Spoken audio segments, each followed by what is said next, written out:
Hello guys, I'm absent from my night job today. Absent ako sa aking trabaho because I'm not feeling well. So I've been working the whole week, both daytime and nighttime. So I'm here, just bought some food to eat. I just woke up and I'm going to take my simple dinner before going to sleep.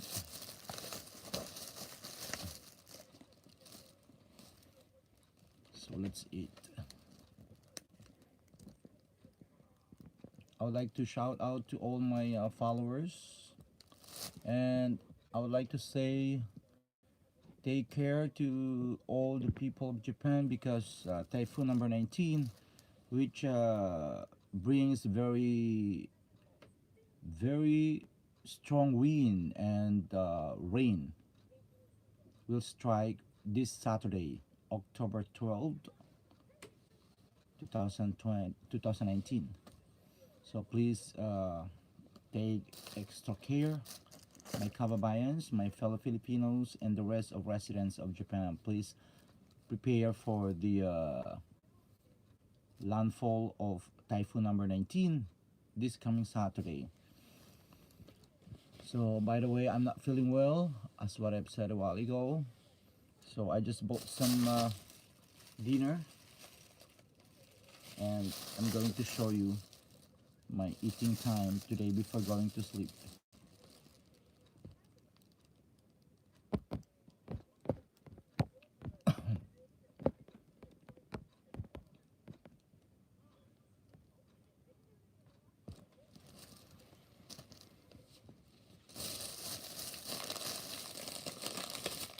So, I bought rice bowl from Family Mart. Let's eat. Hello to my one viewer. Please comment so that I will know who are you. Maybe J Boy or somebody else.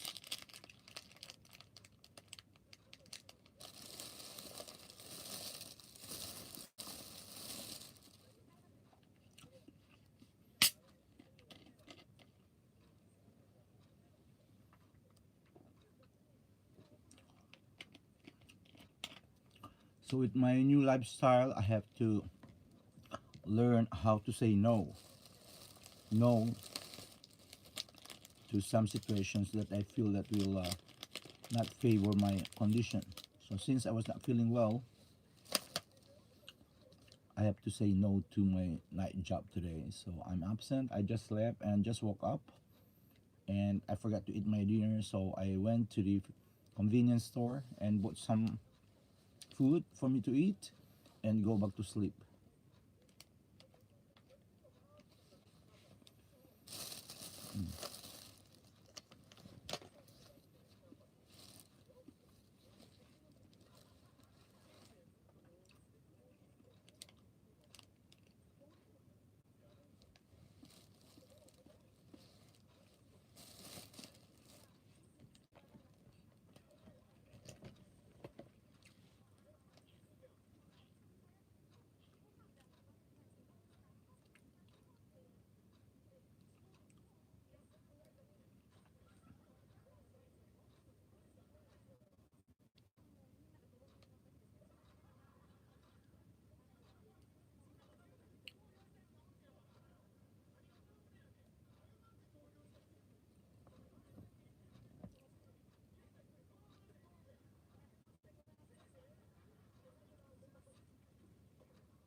Some people wonder, how did Einstein think? How do we physicists think? Most of it is when we're quiet, all by ourselves. We stare out the window and have blocks of equations just wandering in our head until these equations fit together, and then we get a sheet of paper and scribble. It can be very frustrating at times, scribbling equations everywhere. The old cliche of scribbling on the back of the envelope often is true, because that's sometimes all you have around. He was always thinking in pictures, visualizing things. When his father gave him a compass, he would just sit up night after night watching the needle point northward. It would send chills down his spine. Einstein once said, I want to know God's thoughts in a mathematical way. Einstein wanted an equation, perhaps no more than 1 inch long, that would encapsulate all physical law, the power of the universe, into a single equation. That was his life's goal.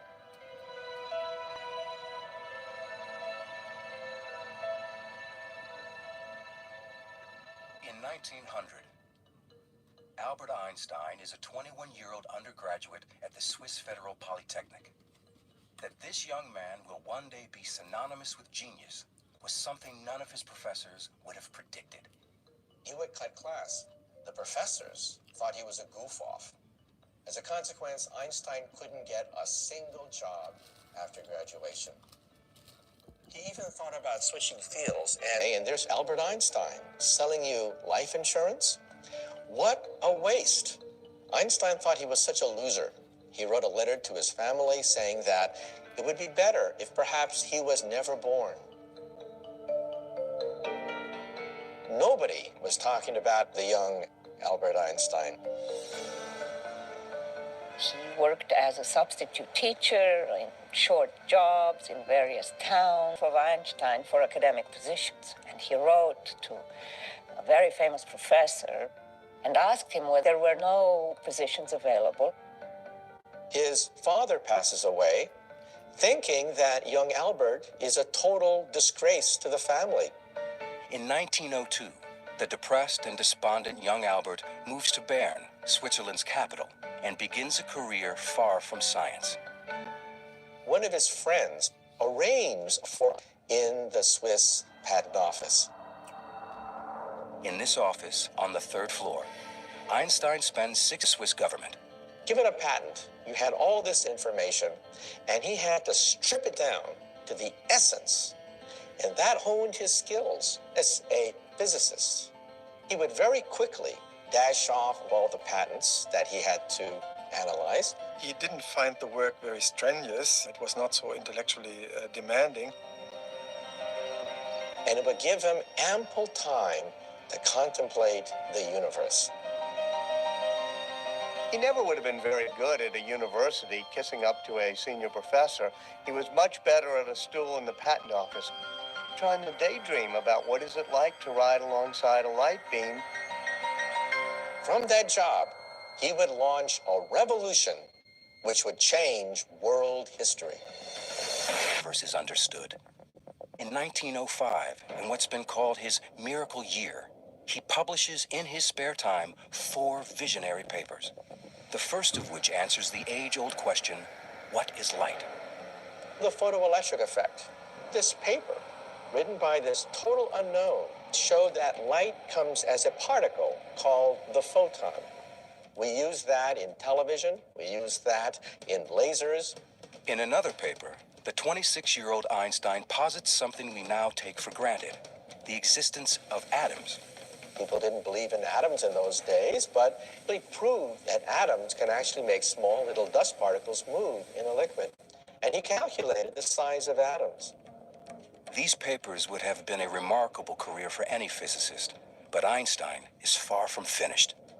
He writes yet another paper with the famous equation E equals mc squared. At the simplest level, this means energy can become matter, and matter can become energy. The tiniest speck of matter holds potentially huge amounts of energy. unleashing it requires a nuclear reaction, the sort going on constantly in the night sky. Ever since people began to look up in the heavens, they would say, what makes the stars shine? But it took Albert Einstein to answer the question. Mass, M, turns into E, energy. That is the engine that lights up the stars. Today, E equals mc squared is Einstein's most famous equation. But another theory he publishes this same year is more important and more controversial: the special theory of relativity. When Einstein was a teenager, he enjoyed imagining what it would be like to ride a beam of light. Now, he returns to this daydream, and it changes his life. In the spring of 1905, Einstein was riding on a bus, and he looked back at the famous clock tower that dominates Bern, Switzerland. And then he imagined, what happens if that bus were racing near the speed of light? In his imagination, Einstein looks back at the clock tower, and what he sees is astonishing. As he reaches the speed of light, the hands of the clock appear frozen in time. Einstein would later write, a storm broke in my mind. All of a sudden, everything kept gushing forward. Einstein knows that back at the clock tower, time is passing normally. But on Einstein's light-speed bus, as he reaches the speed of light, the light from the clock can no longer catch up to him.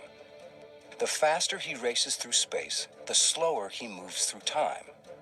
This insight sparks the birth of Einstein's special theory of relativity, which says that space and time are deeply connected. In fact, they are one and the same, a flexible fabric called space-time. Sitting alone on a city bus, Einstein believes he has glimpsed a secret of the universe. For Einstein, space was this place where stuff was, and it didn't do anything. It had stuff in it. And so space combined with time to become space-time is a more dynamic understanding of this arena that everything takes place in. It's becoming more alive in a way. He's saying very, very outlandish and very, very strange things. Rarely had anything so radical been submitted to Europe's most prestigious scientific journals. He was a complete outsider to the physics of his day, as he was, being in Switzerland, being a patent clerk, and yet he was ambitious enough to think that he could challenge the whole of the established physics at the time. You always hope that there will be total euphoria, that everybody will say this is a huge step forward in the subject. But that rarely happens. Whatever one's concept of time, it passes slowly for Einstein at the patent office. He submits papers to important scientific journals, the best scientific journals, and hopes for the best. And the best doesn't come for a while. He was anxious. What was the reaction of the physics community to his great paper? Silence. Einstein got very depressed. 3, 4, 5 months must have felt like an eternity to him. And then Einstein's papers fall into the hands of perhaps the one man who can fully understand him, Max Planck. Max Planck is the greatest theoretical physicist in Europe. Planck was the editor of the Annalen der Physik in Berlin. The most important physics journal of the time. Physicist. And Max Planck says, there is something here. Planck recognized immediately that this was an important paper from an important young scholar. The relativity paper was published in June 1905. That volume, number 17, is now one of the most famous publications in the history of science.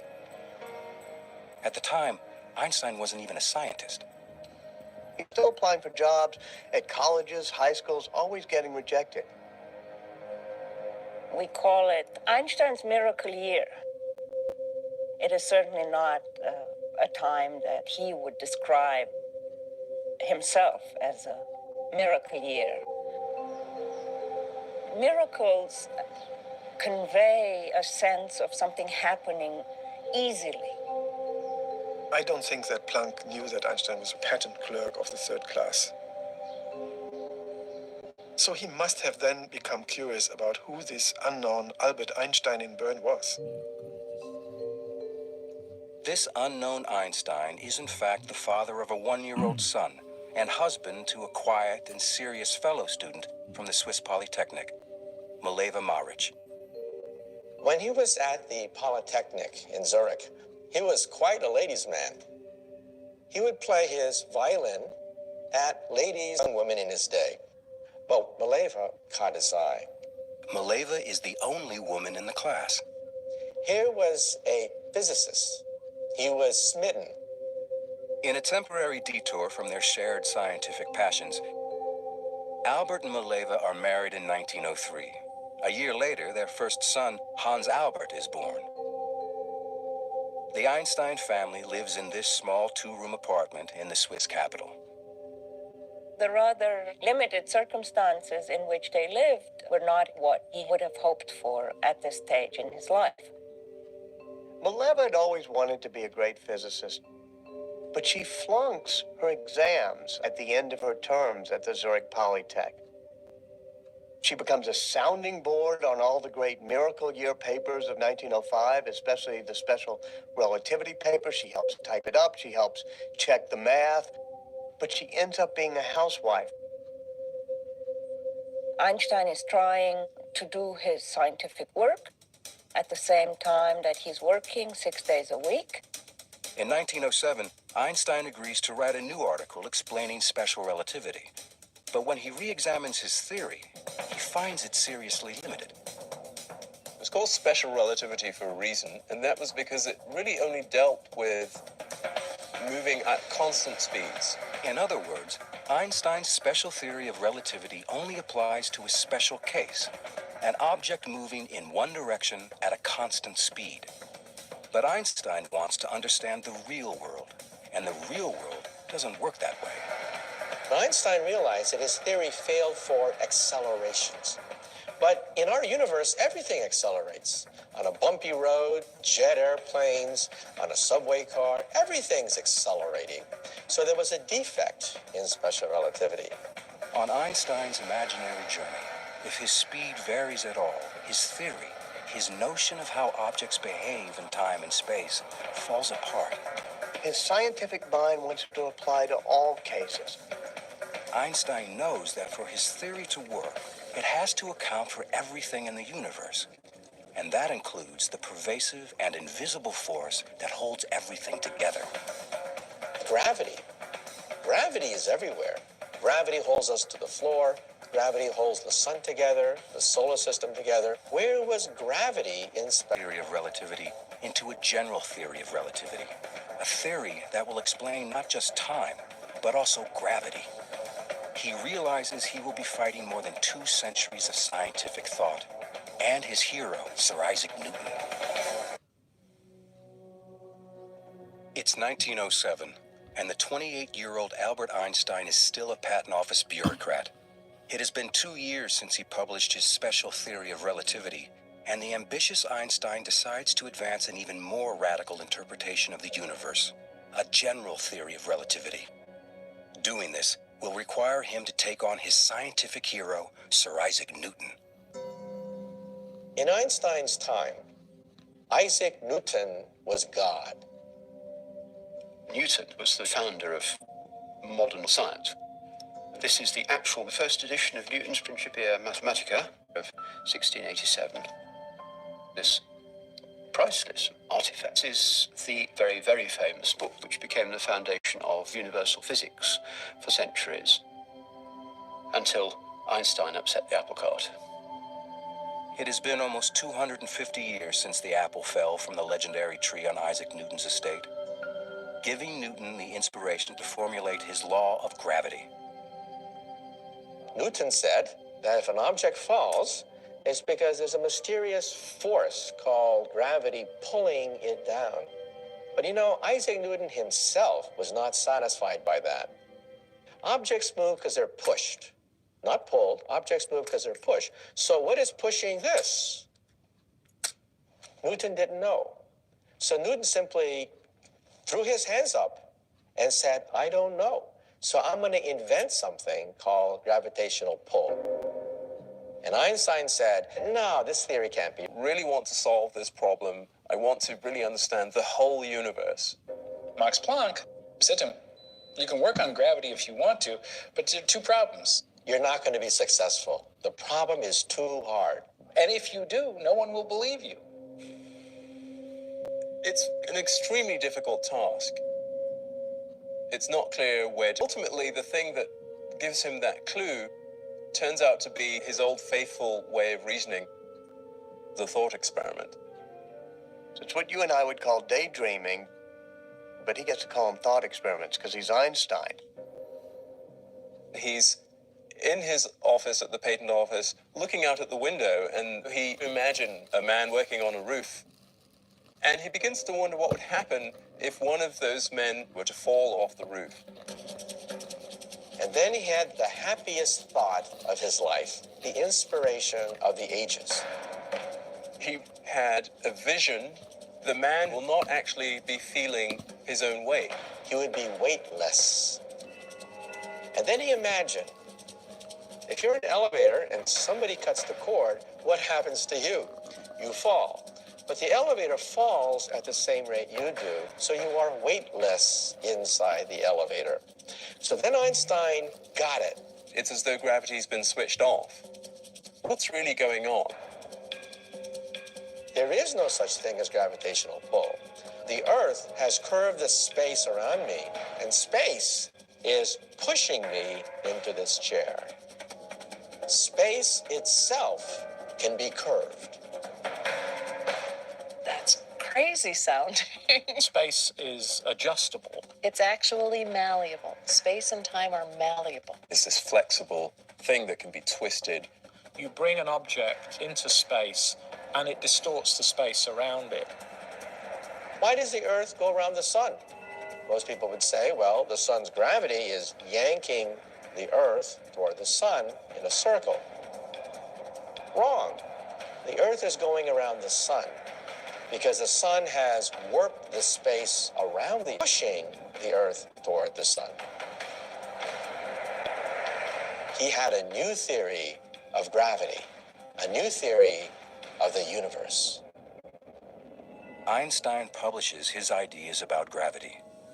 At the same time, his work on the atom brings him increased attention. Full-time scientist at the University of Zurich, the 32-year-old patent clerk finally leaves Bern to become, for the first time, Professor Albert Einstein. People start realizing that those miracle year papers of 1905 are probably right. And he starts getting invited to the Solvay conferences, which are the gatherings of the greatest physicists in Europe. Convened by the Belgian philanthropist Ernest Solvay, these conferences bring together the greatest scientific minds in Europe, and Albert Einstein is among them. In fact, he's the youngest professor. He made an impression. He was friendly, he was funny, and he was smart, really smart, and people saw that. That was also a moment when Mileva must have perceived that she was still part of this small Bern world, whereas Einstein had become part of a bigger world. She writes these plaintive letters saying, tell me about it. I wish I were there. I would love to meet these great scientists. It was always my dream to meet these great scientists. She became jealous of not only the other physicists, but of physics itself. Einstein's lectures become the talk of scientific Europe, and he's invited to speak in Berlin, capital of the country in which he was born. Berlin at the time was the most vibrant city in Central Europe. Einstein hadn't been in Germany since he left at age 15 to avoid the draft. He renounced his German citizenship the next year. When Einstein was in Berlin, mainly to visit colleagues, he was also invited by a cousin. A first cousin named Elsa Einstein. They had known each other as kids, but Einstein had lost track of her. Living on her own, had divorced, she had 2 daughters. She's just the opposite of Mileva. She's not a scientist, she's not an intellectual, but she loves making big old dinners and taking care of Einstein. They liked each other's company, taking long walks, looking at the boats, and he must have been fascinated by her. Einstein returns to Zurich. They exchange fiery love letters. And at one point, it becomes so strong that Einstein says, please don't write me anymore. This isn't going to work. He must have felt that this was an overcomplex situation, even for an Albert Einstein. If the mysteries of the heart elude Einstein, the mysteries of the universe trouble him even more. The curvature of space and warping of space-time, and you scratch your head. He has now been struggling for 4 years to more fully develop his general theory of relativity. His theory of relativity is so complicated that very few people can understand it. Somebody's got to test it. It's not a testable hypothesis. It's not science. It's science fiction. Einstein knows he's on the right track towards solving his theory. Now he must find a way to prove it. It's 1911. For 4 frustrating years, Einstein has struggled to perfect his general theory of relativity. His theory won't be accepted until he can demonstrate this radical concept. Suddenly, he is struck by an idea. If he can, according to his theory, the beam of light will actually appear to bend. Light only knows straight lines. What's bent is space. What could have enough gravity to bend light? So much. Well, what about the sun? 300,000 times more massive than the Earth, the sun is the perfect object for Einstein's experiment. But how can anyone shine a beam of light around the sun?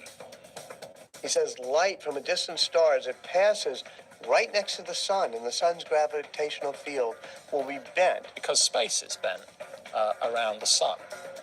But even if Einstein is right, he'll never be able to see it happen because the sun is just too bright. Except, when is the sun covered so that we can see what's around it without being blinded by the light? That only occurs during a total solar eclipse. Here's the sun, and it's blocked by the moon, and suddenly all the stars come out. He figured if you have the sun here, and there's stars way back here, and the light's coming in toward you, it will bend slightly.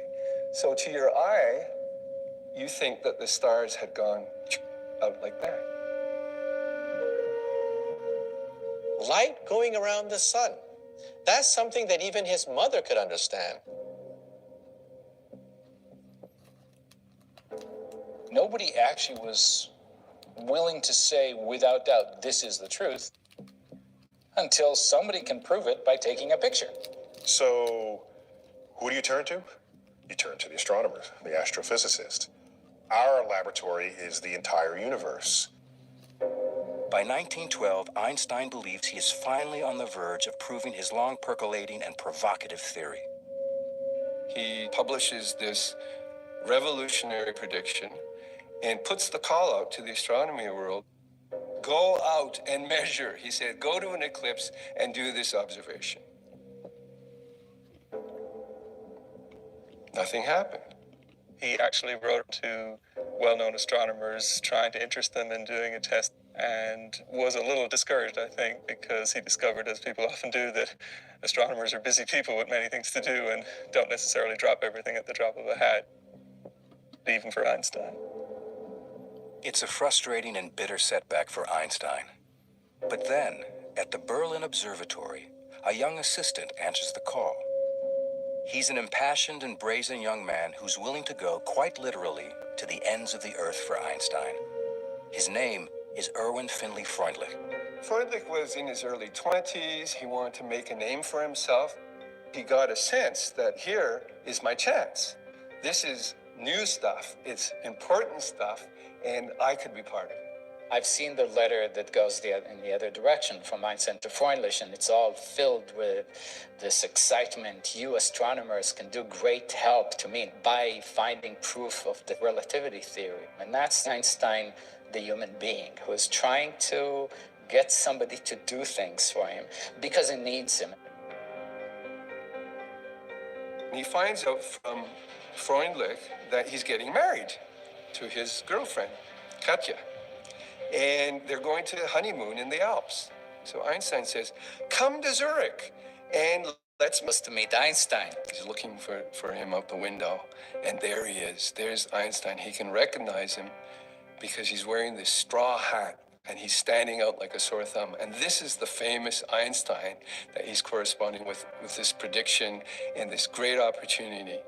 And he's going to get to meet him. So he gets off the train and he shakes his hand and they're all animated.